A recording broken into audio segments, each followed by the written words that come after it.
Welcome to your Shadow channel. Now we will tell another chilling horror story. Tonight, we delve into the tree of true disturbing night shift horror stories. Are you ready to get scared? Let's begin. The first story is about the phantom call from the empty room. In the heart of an abandoned manor, where the walls whispered of forgotten tales, there was a room that locals dared not speak of. It was said that at the stroke of midnight, a phone in that room would ring, a phone disconnected for decades, its wires frayed and lifeless. The story begins with a group of thrill-seeking friends who stumbled upon the manor during a night of adventure. Drawn to the mystery, they found the room, untouched by time, with a layer of dust blanketing everything except the old rotary phone on a wooden desk. As the clock's hands united at 12, the impossible happened. The phone rang, its shrill tone slicing through the silence. The bravest of the group, a girl named Alara, felt a chill run down her spine as she reached for the receiver. Her friends watched, breaths held, as she placed it to her ear. There was a voice on the other end, ethereal and distant, speaking in a language they couldn't understand. Yet, Alara felt every word in her soul, a message meant just for her. The line crackled with the energy of the otherworldly, and the temperature in the room plummeted. The voice stopped abruptly, and the call ended in a whisper. But the room had changed, it felt alive, watching, waiting. The friends fled, but Alara couldn't shake the feeling that something had followed her out. In the days that followed, Alara was plagued by visions of the manor and whispers in the dark. She knew she had to return to the room, to the phantom call. She went back alone, drawn by an unseen force, and this time, when the phone rang, she answered with a question. The voice responded, clearer now, revealing a tale of a spirit bound to the room, a tale of love lost and a curse that needed to be broken. Alara, moved by the story, promised to help. She embarked on a quest that led her through ancient texts and mystical rites. With each step, the connection to the spirit grew stronger, until she finally uncovered the way to free it. On a stormy night, with the manor echoing the thunder outside, Alara performed the ritual. As she finished, the phone rang one last time. She answered and heard two words in gratitude, "Thank you." The room brightened, the air cleared, and the spirit was released, leaving behind the echo of a love that transcended time. Alara left the manor with a sense of peace, knowing she had laid to rest the tale of the phantom call from the empty room. And so, the room remains, silent and still, a testament to the power of courage and compassion in the face of the unknown. The second story is about the spirit of the Child Welfare Center. In the heart of an old town, shrouded in the mist of forgotten memories, stood the dilapidated building of the Child Welfare Center. It was a place that once echoed with the laughter and cries of children, but now, it was nothing more than a hollow shell, harboring a chilling secret. Whispers among the townsfolk spoke of a spirit that lingered in the abandoned halls, a child, they said, who had once been under the care of the center. The story goes that many years ago, a young girl named Eliza was left at the doorstep of the center.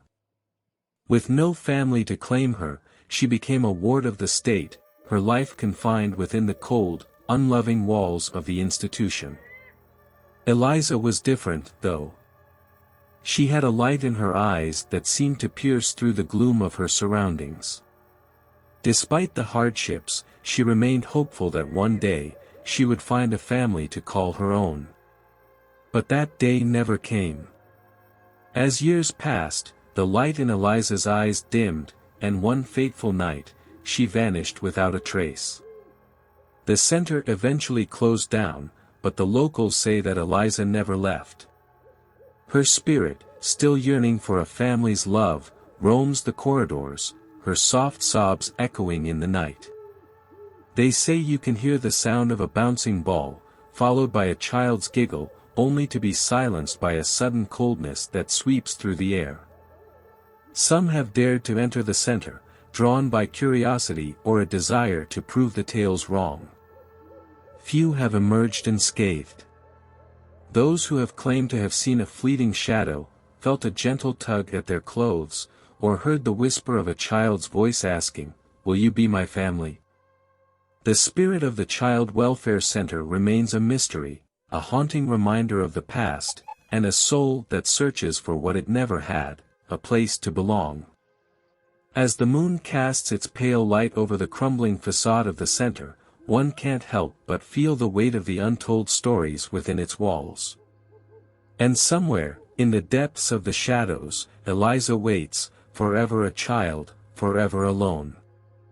This tale is a work of fiction, crafted to send a shiver down your spine and add a touch of mystery to the eerie ambience of haunted places.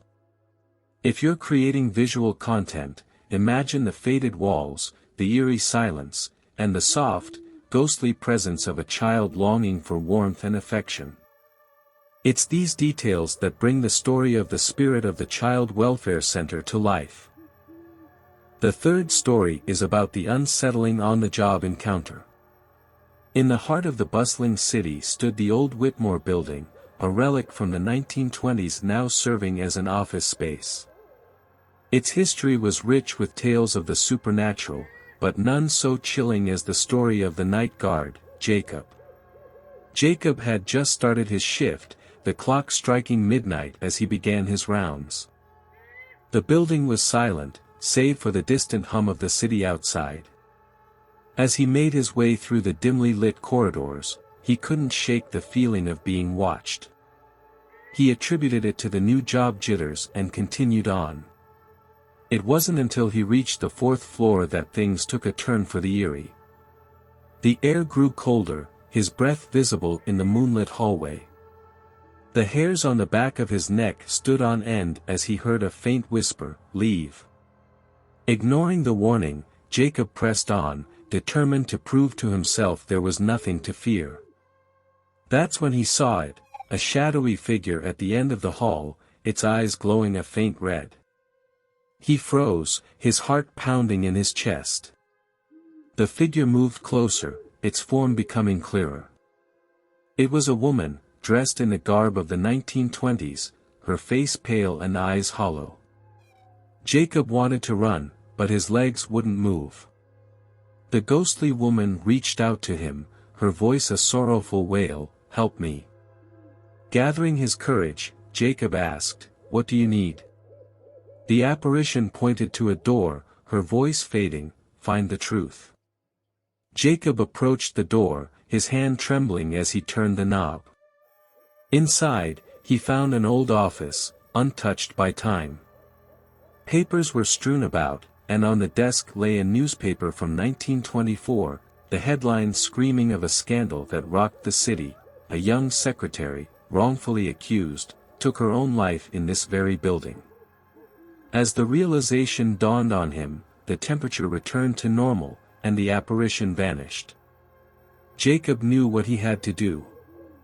He spent the next few days digging into the archives, uncovering the truth about the secretary's innocence. The story made headlines once again, this time clearing the woman's name. And though Jacob never saw the ghostly figure again, he often felt a sense of gratitude in the air, as if the building itself was at peace. From that day on, the Whitmore building stood not only as a monument to the past but as a beacon of truth, its most unsettling encounter resolved by the bravery of a night guard who dared to listen to the whispers of history. These are just one of the many horror stories. There are many more out there, waiting to be discovered and told. Do you have any horror stories of your own?